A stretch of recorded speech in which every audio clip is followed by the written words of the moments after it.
would march on through Europe, winning the war and rescuing Europe from tyranny, fascism, and violence. The invasion of Normandy was given the military code name Operation Overlord, but would forever be known as D-Day. Tonight, we're going to take you back exactly 60 years and report the extraordinary events of that day as though this were your evening newscast on D-Day, June 6, 1944. Our team of correspondents will revisit the beaches of Normandy, the capitals of Europe, and the stateside story in Washington, D.C., with the benefits of modern technology, video phones, satellites, television itself. And we will retell a piece of history every American should know, in all its glory and horror. A battle won by real heroes, most of them very young, all of them very brave. So travel back with us 60 years to the evening of June 6th here on the east coast of the United States, the early morning hours of June 7th in Europe, 20-odd hours into the invasion of Normandy. D-Day, as it happened. You've heard a report from MSNBC. This is the invasion of Hitler's Europe.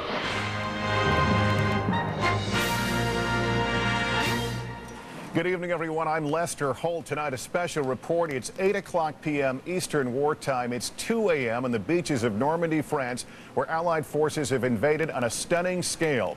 Operation Overlord, a massive invasion by sea and air involving thousands of ships and aircraft, caught the world and, most importantly, the German army by surprise this morning.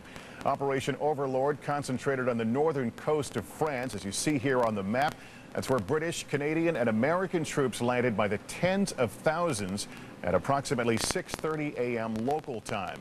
We begin our coverage tonight with NBC's Richard Engel, who is embedded with the U.S. 1st Infantry Division, the famed Big Red One. They've moved inland from the beach, and Richard joins us now by video phone. Richard, it is about 2 o'clock in the morning there in Normandy. Tell us what transpired from your vantage point today. Lester, I'm in Normandy. I've been with soldiers from the 1st Infantry Division who today battled their way onto the French coast. I was with the second wave of soldiers to hit the beach. Most of the men I was with survived, but that wasn't the case for thousands of others gunned down in the water and as they made their charge on land. Our mission began 5 days ago when 1st Infantry Division troops got the order to board ships.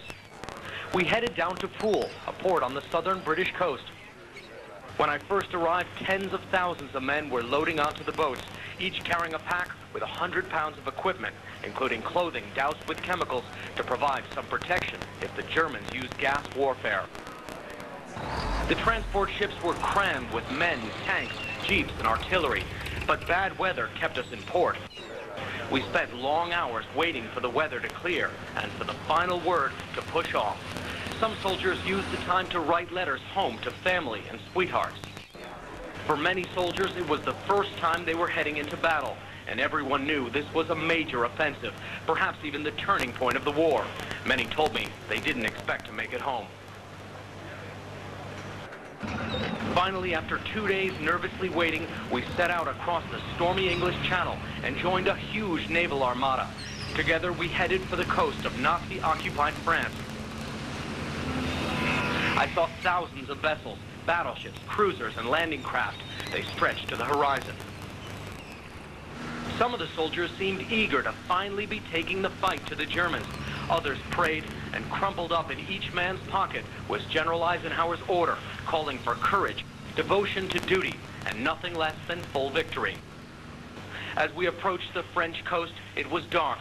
Our target, a beach codenamed Omaha. Soldiers began loading into landing craft that would take them to the beach as part of the first wave of tens of thousands of men. At first light, the assault began. Battleships started firing their cannons at German positions, and more cover fire came from Allied planes soaring above, dropping bombs along the coast to soften up German defenses. The Nazis fired back. We took hits. Other shells exploded in the water. At 6:30 in the morning, the first soldiers landed on Omaha Beach. The water and beach were heavily mined and littered with obstacles. The sea was rough. It was a constant challenge. Some of the troops heading to shore had to bail out their landing craft with their helmets. And Sherman tanks, specially built for the invasion and which were supposed to float, sank to the bottom, killing their crews.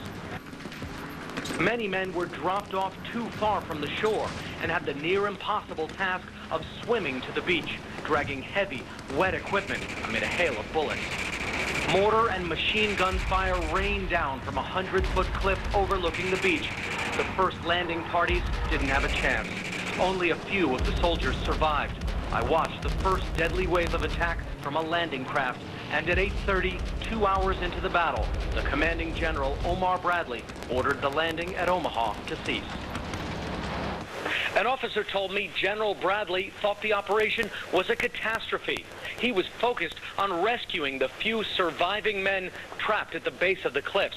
But those men, pinned down, decided their only way out was to gather the weapons they had and push up the hill, outgunned and outnumbered.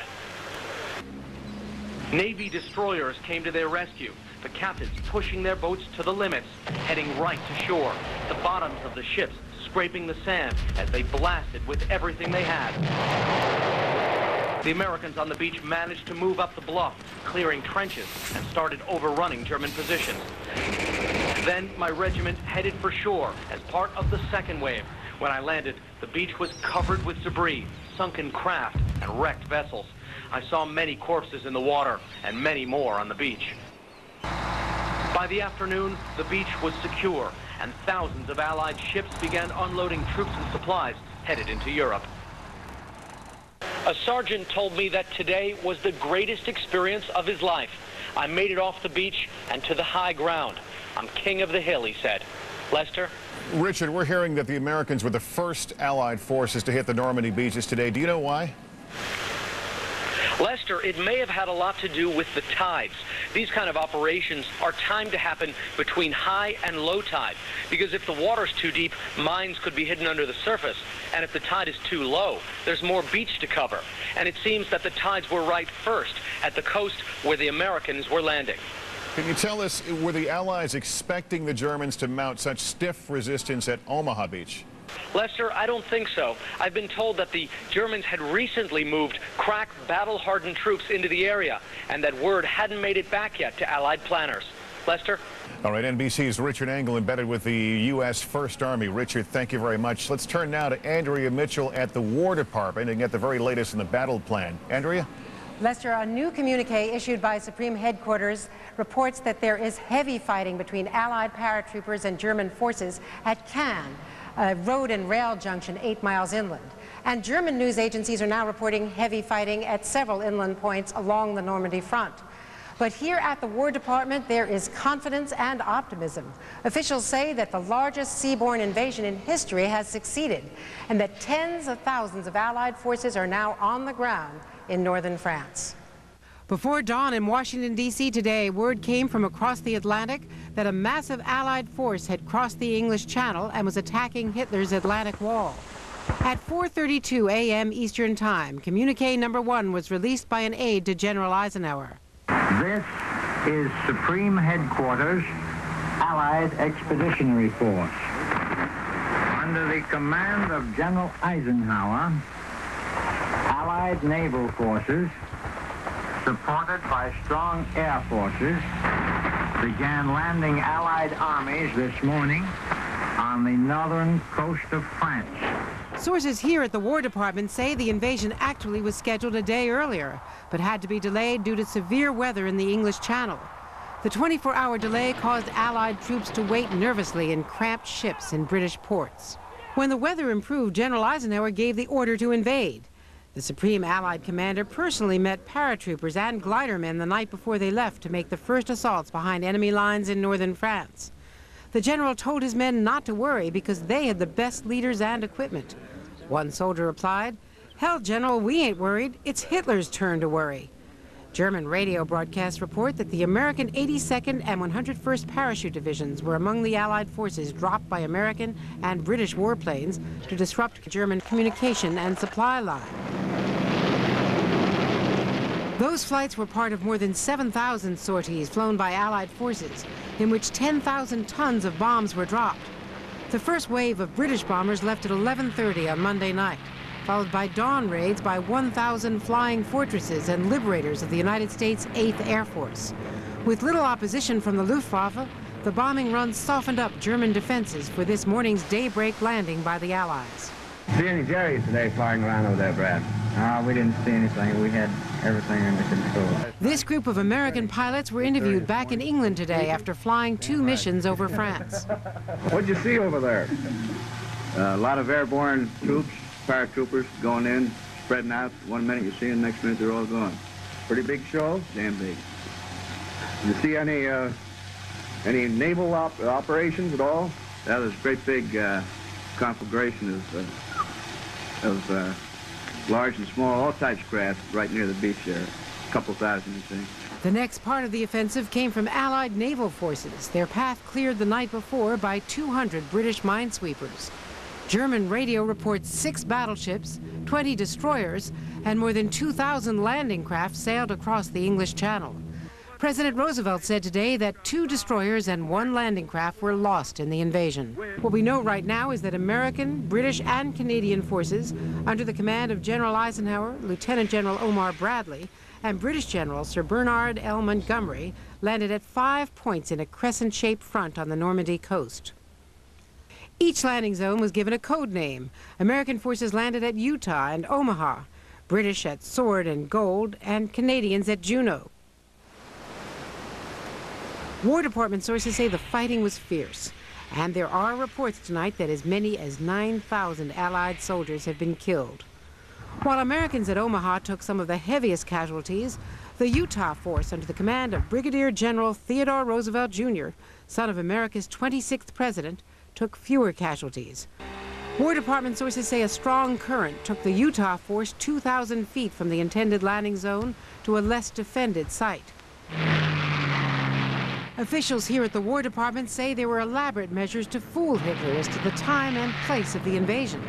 Allied commanders were especially concerned because German defenses in the area were under the command of General Erwin Rommel. Sources tell us the Allies apparently outfoxed the Desert Fox with a phantom army comprised of mock troops and vehicles, including inflatable tanks based in southwest England. Allies also broadcast fake radio transmissions and airborne radar deception. It appears the Germans believed the invasion would be further east at Pas-de-Calais, directly across the Channel from Dover, England. There's no question this massive invasion has taken the Germans by surprise. Operation Overlord is, at least for now, a success. Major Turner, would you give us an overall picture of what you thought about that beachhead when you went in this morning? Well, the overall picture is pretty hard to give, but the thing that impressed me most is the magnitude of the whole thing. I've never seen in one conglomeration the amount of ships, and airborne troops, and gliders, and parachutes, and paraphernalia around. We're on our way and we won't stop till we get to Berlin. Lester, while there are smiles here at the War Department tonight, there's also concern that the weather could turn bad again, and of course the big worry, and that is that they still don't know what the first major counterattack from the Germans will be like. The larger question, why did General Eisenhower attack on such a large scale? Clearly he could have risked a disaster, right?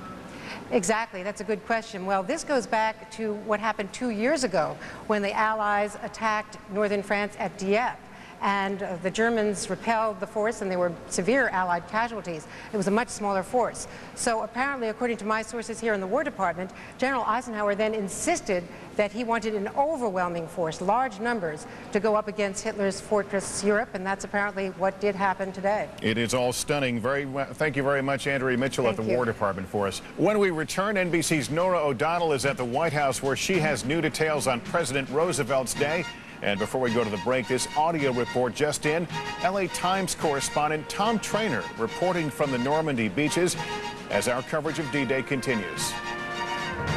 It was too immense to describe. There were so many transports on the horizon that in the faint haze they looked like a shoreline. Destroyers were almost on the beach, occasionally jolting out a salvo that was like a punch on the chin. Farther out, but still incredibly close to the beach, sat our huge battle wagons and cruisers. Overhead, formations of fighters swept swiftly through the air with nothing to do. You've heard a report from NBC in Washington. You're watching an MSNBC Living History event, June 6th, 1944, as it happened. I'm Matthew Lester.